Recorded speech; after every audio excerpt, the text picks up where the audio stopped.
everyone, I'm Mel.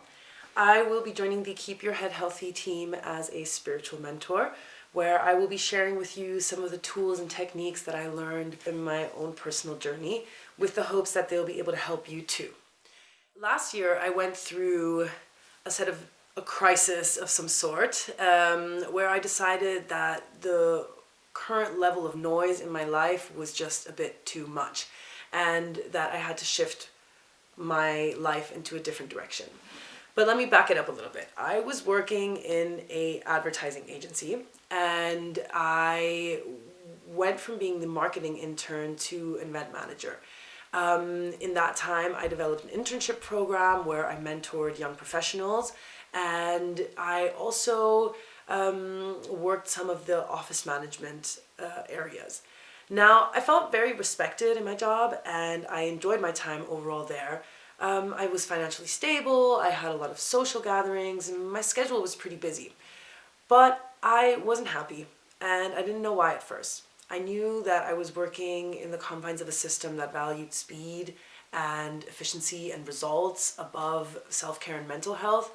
I also knew that I wanted a slower paced life, and that would make me happier. But I felt like the life that I was living in, I was constantly being pressured to perform and be productive. And as a social and energetic person, there was also this expectancy of me being upbeat and chipper most of the time. And the truth be told is, I just couldn't handle it at some point. Changing my life path seemed like something too brutal to do at the time, so I filled my life with distractions, which worked fine. And at some point I realized the noise inside and outside my head was getting so loud that I was going to explode.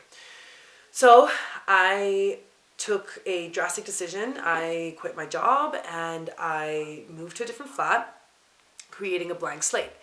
The changes really helped tune down some of the volume on my speaker, but the biggest challenge was still ahead of me.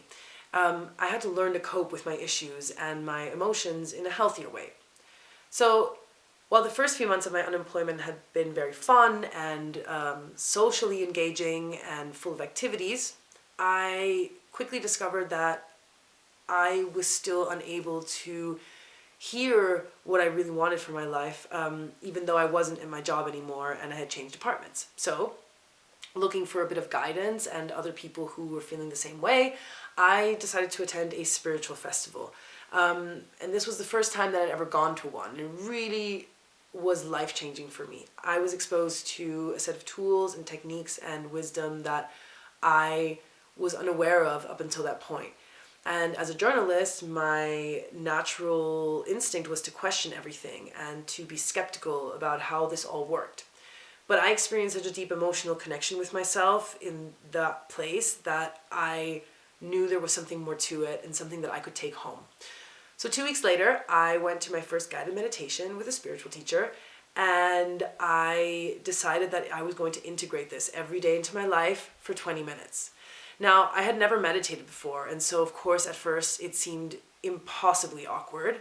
I didn't know if I was doing it right. I had no idea if it was actually helping me. I couldn't tell any changes. I felt awkward overall. But I leaned into the challenge thinking that there was something more there. And after a few weeks, I started to notice a shift in my awareness. I started noticing my thoughts with more clarity, with more objectiveness. And I started to be able to see when there was a pattern shaping up. Patterns that had maybe led me to make certain life decisions or that were influencing my attitude and my perspective on life.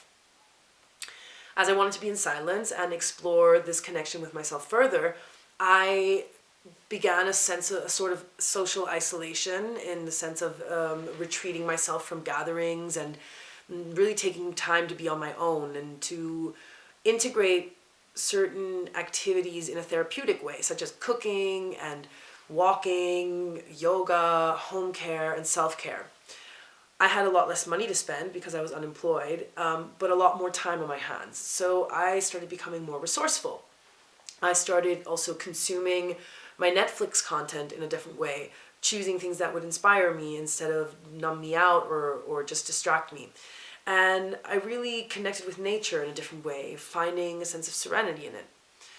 Overall, meditation helped me really open my mind to the options of different ways of self-growth that we can exercise, but also how I can be of service to other people. And it really became a fantastic ally to cope with change and crisis of any sorts. Now, life has laid us in a bit of a tragic situation as humanity, and I think that one of the most important challenges that we're going to have ahead of us is how to look at our current reality from a different perspective. So I'm hoping that the techniques and tools that I picked up will be able to help you also shift your perspective and look through a different lens at our current situation, turning perhaps feelings of fear, anxiety, and frustration into gratitude and acceptance and gratefulness for everything that is and everything that's still to come.